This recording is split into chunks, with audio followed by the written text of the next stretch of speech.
அணு ஆராய்ச்சியால் உலகில் மக்கள் வாழ்வு பல வழிகளில் உயர்ந்துள்ளது.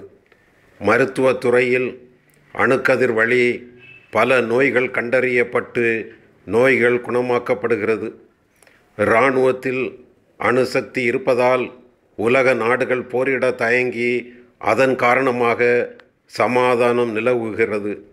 கடல்வழி பாதுகாப்பிற்கு அணுமின் சக்தியால் இயங்கும் நீர்மூழ்கி கப்பல்கள் இயக்கப்படுவதால் கடல்வழி போர் குறைந்துவிட்டது, இல்லாமலே போய்விட்டது. மின்துறையில் அணுசக்தி பயன்படுத்தப்படுவதால் சுற்றுச்சூழலும் உலக கனிவளமும் பாதுகாக்கப்படுகிறது. ஒரு லாரி யுரேனியம் தயாரிக்கும் மின்சாரம் 1000 லாரிகள் நிலக்கரி தயாரிக்கும் மின்சாரத்திற்கு சமம் என்கிறது ஆராய்ச்சி. எந்த விஞ்ஞான வளர்ச்சியிலும் பயன்கள் அதிகம் என்றாலும் அதிலும் ஆபத்து இல்லாமலில்லை. கதிர் இயக்கத்தால் இயங்கும் செல்போன் புற்றுநோய்க்கு வாய்ப்பை உருவாக்குகிறது என்பது ஆராய்ச்சி. ஆனால் அனைவரும் ஒன்றும் இரண்டும் என பல செல்போன்களை பயன்படுத்துகின்றார்கள். பல முறை எக்ஸ்ரே பயன்படுத்தினால் உடல்நலம் கெடும் என்பது ஆராய்ச்சி. ஆனால் எக்ஸ்ரே இல்லாமல் மருத்துவம் இல்லை என்ற நிலை வந்துள்ளது. இயற்கையின் சீற்றமான நில அதிர்வுகளுக்கு காரணம் நிலத்தடியில் இடைமாற்றங்கள் என்பது ஆராய்ச்சி. ஆனால் எண்ணெய் எடுப்பதும் நிலக்கரி எடுப்பதும் நீர் எடுப்பதும் அதிகம் ஆகின்றதால் ஆயிரம் மக்கள் வருடந்தோறும் மரணமடைகின்றார்கள். நன்மையும் தீமையும் கலந்திருப்பது உலக நியதி. நன்மைகளை ஏற்பதால் உலக மக்கள் வளர்கிறார்கள். அனல் மின் நிலையங்களின் ஆரம்ப காலத்தில் விஞ்ஞான வளர்ச்சி சாதாரணமாக இருந்ததால் புகையும் நுண் துகள்களும் பரவியதன் காரணமாக நோய்வாய்ப்பட்டு துன்புற்றோர் ஏராளம்.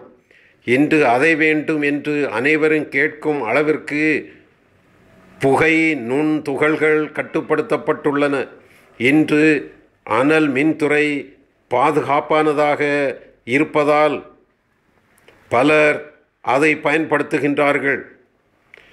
அதேபோல் அணு மின்துறை பாதுகாப்பாக இருக்கின்ற காரணத்தினால் ஐரோப்பிய நாடுகளும் அமெரிக்கா, ஜப்பான், சீனா போன்ற நாடுகளும் தொடர்ந்து இந்த துறையில் வெற்றி நடை போடுகிறது.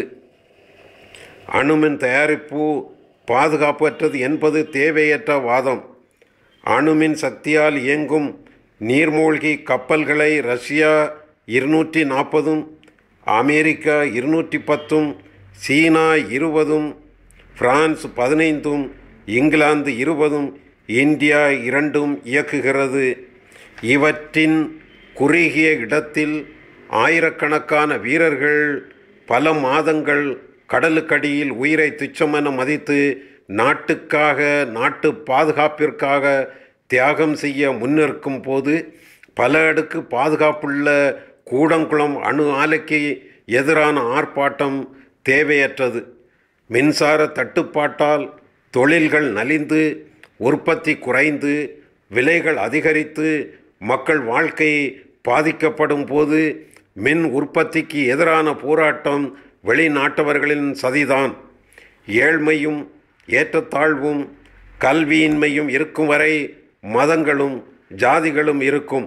பொருள் வளத்தில் நாடும் மக்களும் வளர்ந்துவிட்டால் மதங்கள், அனாதை இல்லங்கள் எல்லாம் மறைந்துவிடும். எனவே அந்நியரின் சதியால் அரங்கேற்றப்படும் போராட்டங்கள் இந்தியாவில் வளர்வதற்கு காரணம் மதங்களுக்கு உயிர் கொடுப்பதற்கு என்பதை நினைத்து பார்த்து இந்த போராட்டத்தை எதிர்த்து குரல் கொடுங்கள். பெருந்தலைவர் காமராஜர் பாதையில் எளிமையுடன் வாழும் பாரத ரத்தினா, உலகம் போற்றும் விஞ்ஞானி டாக்டர் அப்துல் கலாம் சொல்வதை கேட்காதவர்கள் போராட்டம் அந்நியர் தூண்டுதலால் நடக்கிறது. அணு உலையினுள் நீர்மூழ்கி கப்பலில் பல மாதங்கள் கடலுக்குள் வாழும் இராணுவ வீரர்களை நினைத்து பார்க்காத நாம் நாட்டுக்கு என்ன செய்கிறோம்? கடல் முழுவதும் அணு ஆயுதங்கள் தாங்கிய கப்பல்கள் ரோந்து வருவதை கண்டுகொள்ளாதவர்கள் அணுமின் ஆலையை எதிர்ப்பது நியாயம் அல்ல.